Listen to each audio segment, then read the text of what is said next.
ఐపీఎల్లో మంచి కన్సిస్టెంట్ చూపిస్తున్న టీం గుజరాత్ టైటన్స్. మరి గుజరాత్ టైటన్స్ ఈసారి టైటిల్ రేసులో ఉంటుందా? టీంలో అన్నీ బాగున్నాయి, టీం చాలా స్ట్రాంగ్గా కనిపిస్తుంది.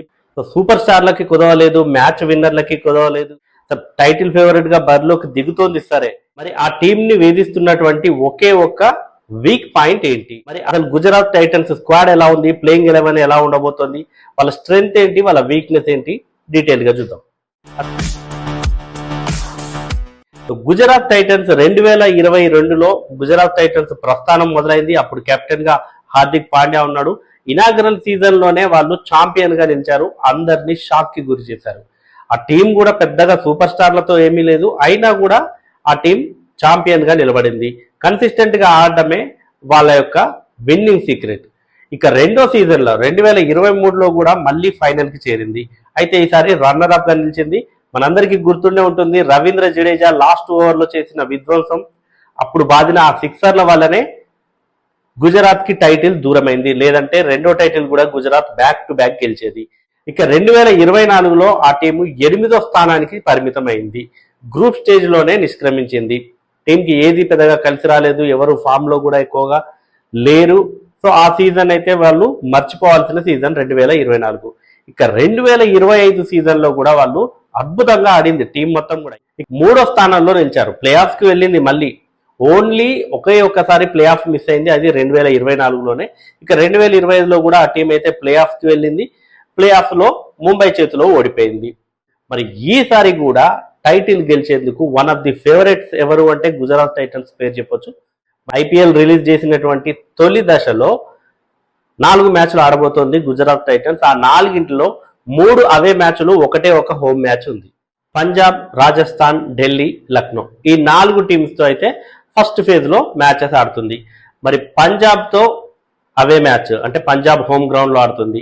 ఇక రాజస్థాన్ లో అయితే తమ హోమ్ గ్రౌండ్ లో ఆడుతుంది. రాజస్థాన్ తో మ్యాచ్ ని అహ్మదాబాద్ లోని నరేంద్ర మోడీ స్టేడియంలో ఆడుతుంది. ఈ ఒక్కటే హోమ్ గేమ్ వీళ్ళకి. ఆ తర్వాత ఢిల్లీ క్యాపిటల్స్ తో ఢిల్లీలో మ్యాచ్ ఆడుతుంది. లక్నో సూపర్ జైంట్స్ తో లక్నోలో మ్యాచ్ ఆడుతుంది. ఒకే ఒక్క హోమ్ మ్యాచ్ ఉంది, మరి ఆ ఒక్క హోమ్ మ్యాచ్ రాజస్థాన్ రాయల్స్ తో ఆడుతుంది. మరి ఫస్ట్ మ్యాచ్ పంజాబ్ కింగ్స్ తోనే తలపడుతుంది. మరి పంజాబ్ కింగ్స్ తో గెలిచి శుభారంభం చేస్తుందో లేదో చూడాలి. ఎందుకంటే పంజాబ్ కింగ్స్ కూడా మంచి లాస్ట్ సీజన్ టైటిల్ రేసులోకి దూసుకెళ్లి రన్నర్ అప్ గా నిలిచి వచ్చిన టీము. సో ఆ టీం కూడా ఈసారి అయితే మంచి కసిమీద ఉంది. సో ఫస్ట్ మ్యాచ్ అయితే వీళ్ళకి చాలా ఇంట్రెస్టింగ్ మ్యాచ్, నువ్వా నేనా అన్నట్టుగా సాగబోయే మ్యాచ్ ఉంటుంది. ఇక ఈ season IPL captain Shubman Gill కి చాలా చాలా ఇంపార్టెంట్. ఎందుకు అంటే రీసెంట్ గా అతను T20 టీంలో ఉన్నప్పటికీ కూడా T20 వరల్డ్ కప్ లో ఆడలేదు. T20 వరల్డ్ కప్ స్క్వాడ్ లో అతనికి ఛాన్స్ దక్కలేదు. సంజు శాంసన్, అభిషేక్ శర్మ, ఇషాన్ కిషన్ వీళ్ళందరూ ఫామ్ లో ఉండటంతో శుభ్మన్ గిల్ కి అయితే ఛాన్స్ దక్కలేదు. మరి గిల్ మళ్ళీ కమ్బ్యాక్ అవ్వాలి అంటే డెఫినెట్ గా ఈ ఐపీఎల్ సీజన్ లో సత్తా చాటాల్సిందే. ఎందుకంటే తర్వాత జరగబోయే బయలేటరల్ సిరీస్ లో కూడా ఎవరికైనా ఒకరికి ఇంజురీ అవటమో, మరే ఇతర కారణాలు, ఫామ్ లేకపోవడం వలనో వాళ్ళు టీంకి దూరం అయితే శుభ్మన్ గిల్ లైన్ లో ఉండాలి. టీంలోకి ఎప్పుడైనా సరే రీఎంటర్ అయ్యేందుకు సిద్ధంగా ఉండాలంటే ఖచ్చితంగా అతను ఫామ్ లో ఉండాలి. అందుకు ఈ ఐపీఎల్ అనేది సరైన వేదికగా అతను భావిస్తాడు.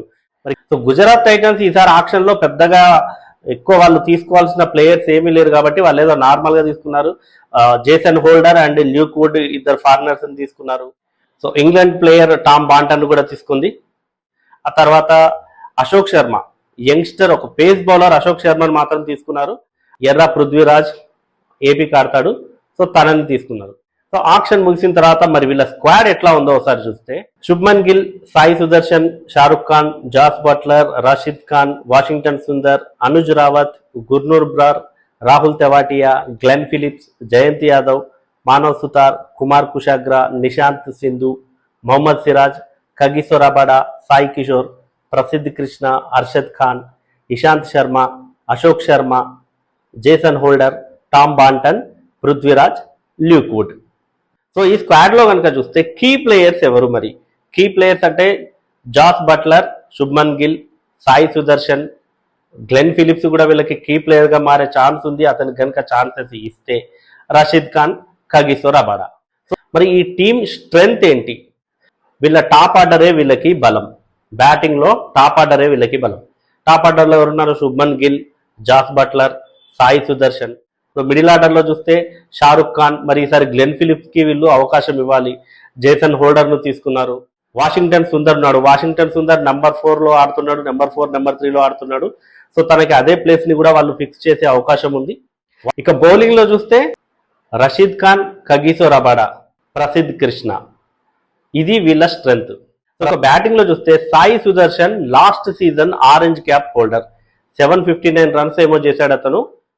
ఇక బౌలింగ్ లో కూడా పర్పుల్ క్యాప్ హోల్డర్ కూడా వీళ్ళ టీంలోనే ఉన్నాడు, ప్రసిద్ధ్ కృష్ణ, 25 వికెట్స్ తీశాడు. సో అది వీళ్ళ స్ట్రెంగ్త్.